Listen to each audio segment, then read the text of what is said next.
Alright guys, we are back with another video. Got the Ford off here. It is back fixed, completely reassembled. Let's go through the stuff that we had to do. So at the back here, this is where it snapped. Let me get around. So, let's get into that. So that connection right there, okay, let me scoot down back here. Oh, I gotta get low. All right, so underneath this plate is where the 3 holes, those speed holes, like that one over there, underneath this plate. I had to drill holes in the plates, that way I could pass the wires, the motor wires that run through and the potentiometer wires, back into here to get them in the place where they belong. But I basically took that thick plate that I was telling you about and welded 2 pieces together, cut them in half, welded them together so that way they were long enough, and then did the same on top. I said I wasn't going to do it on top, but it actually clears the motor, and the motor sits just fine, so that works out. So those 2 got welded on, and those should be really, really strong now.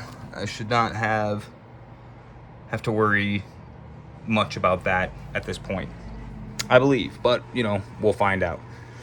So the next thing is that I wanted to lengthen this trolley, which you can see that I've done.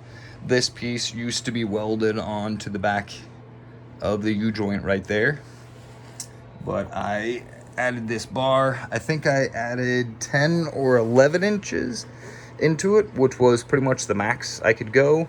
If I went any more, the front trolley would run into the front of the surge rail, the stop, essentially. I could shorten this, and so that way it would ride back a little bit more, but it was fine.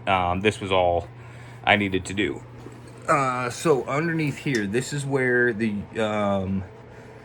connecting rods used to mount.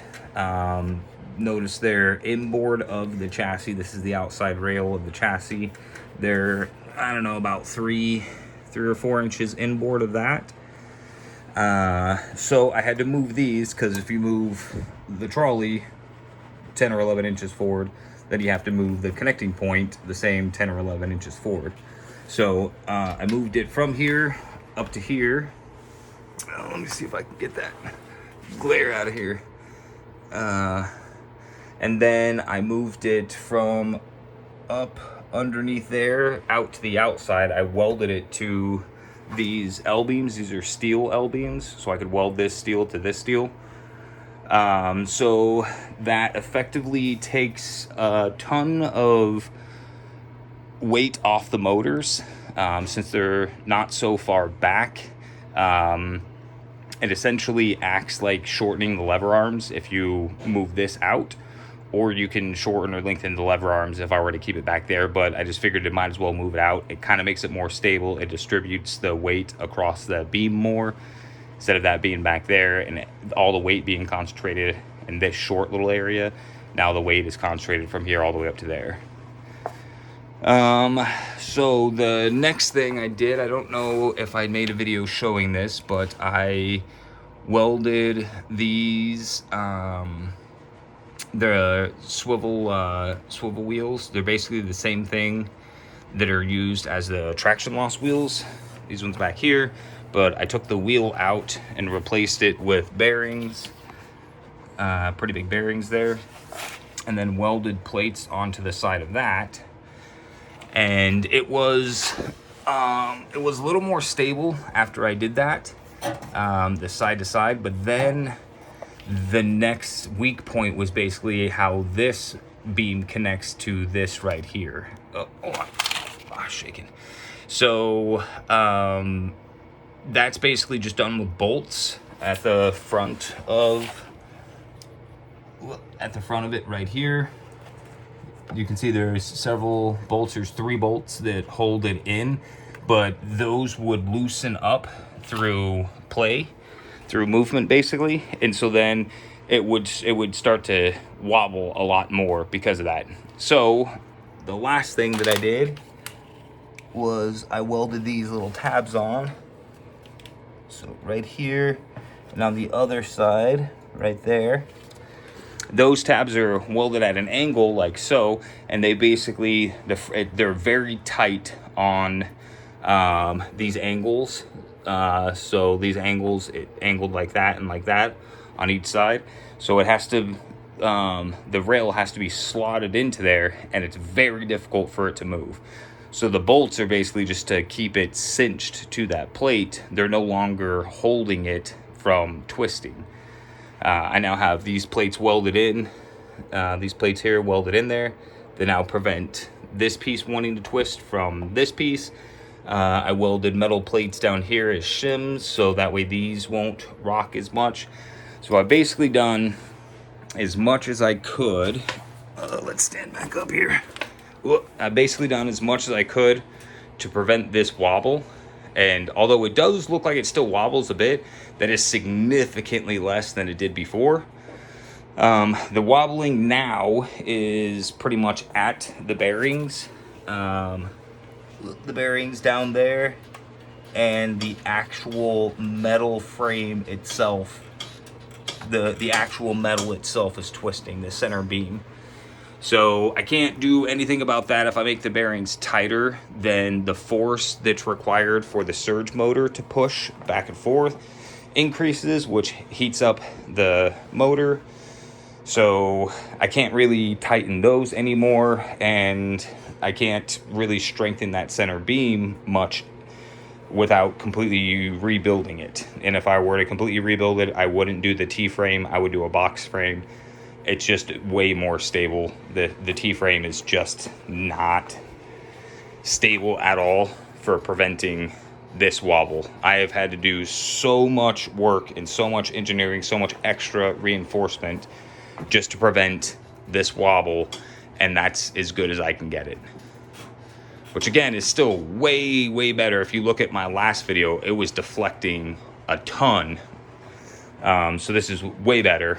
And then the very last thing that I did, that's very shiny, is I got the diamond plate all formed up and set inside there. That was quite a pain in the butt. I don't have like a brake press or anything like that. So I literally just did that on my welding table with a 2x4 and hammer, basically, and just kind of shaped it to where I need to. It's got two pieces that go on top.